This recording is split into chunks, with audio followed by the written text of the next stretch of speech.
Chicken കറി കൊടുക്കാത്തതിന് പേരിൽ കയർത്ത ഭർത്താവിന് സ്വന്തം ഭാര്യ അരിവാൾ കൊണ്ട് വെട്ടിക്കൊന്നു. നടന്നത് ഇന്ത്യയിൽ. നമ്മുടെ കേരളത്തിൽ അല്ലെങ്കിൽ പോലും കേരളത്തിൽ എത്രയോ പ്രഭാവം നടക്കുന്നുണ്ട്. ഓരോ പ്രഭാവത്തിലും അതാണല്ലോ ഏറ്റവും കൂടുതൽ കണ്ടും കേട്ടുകൊണ്ട് വരുന്നത്. എനിക്ക് തോന്നുന്നില്ല ചിക്കൻ കറിയുടെ പേരിലാണ് ഭർത്താവിനെ ഇല്ലാതാക്കിയത്. ഒന്നുകിൽ കാമുകനോട് ജീവിക്കാനുള്ള കൊതിവുണ്ടാവും.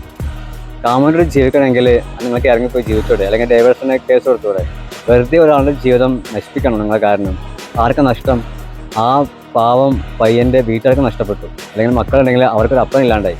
നിങ്ങൾക്ക് ഇഷ്ടമല്ലെങ്കിൽ, ഭാര്യമാർക്ക് ഇഷ്ടമല്ലെങ്കിൽ അങ്ങ് ഇറങ്ങി പൊക്കോളണം, അല്ലെങ്കിൽ ഡൈവേഴ്സിന് കേസ് കൊടുക്ക്. എനിക്ക് നിങ്ങൾ ജീവിക്കാൻ താല്പര്യമില്ല എന്ന് പറഞ്ഞു കഴിഞ്ഞാൽ അവർ സമ്മതിക്കില്ലേ? എന്തിനാണ് ഒരാളുടെ ജീവൻ? മനുഷ്യ ജീവൻ എടുക്കാൻ ആർക്കും അവകാശമില്ല. അത് ദൈവത്തിന് മാത്രമേ അവകാശമുള്ളൂ. ജീവിക്കാൻ അനുവദിച്ചൂടെ അവർക്ക്? എന്ത് വിശ്വാസത്തിൻ്റെ പേരിലാണ് ഒരു ഭാര്യ ഭർത്താവിനെ ഒരുമിച്ച് ജീവിക്കുന്നത്? അല്ലേ? ഇത്രയൊക്കെ ഉള്ളൂ. ഒരു നിസ്സാര കാര്യത്തിൻ്റെ പേരിലാണ് വെട്ടിക്കൊന്നത്. അതൊരു കാരണം മാത്രമാണ്. ചിക്കൻ കറി കൊടുത്തില്ല, കയർത്തു, വെട്ടിക്കൊന്നു. അത് നിസ്സാര കാരണം, അതൊരു കാരണം മാത്രമാണ്. അതിന് പുറകിൽ ഇതൊന്നും ആയിരിക്കില്ല വിഷയം. കാമുകനോട് ജീവിക്കാൻ ഭർത്താവ് ഒഴിവാക്കണം. അപ്പോൾ ഈ ഒരു പേരും പറഞ്ഞ് പിണങ്ങി വെട്ടിക്കൊന്നു, അത്രേ ഉള്ളൂ.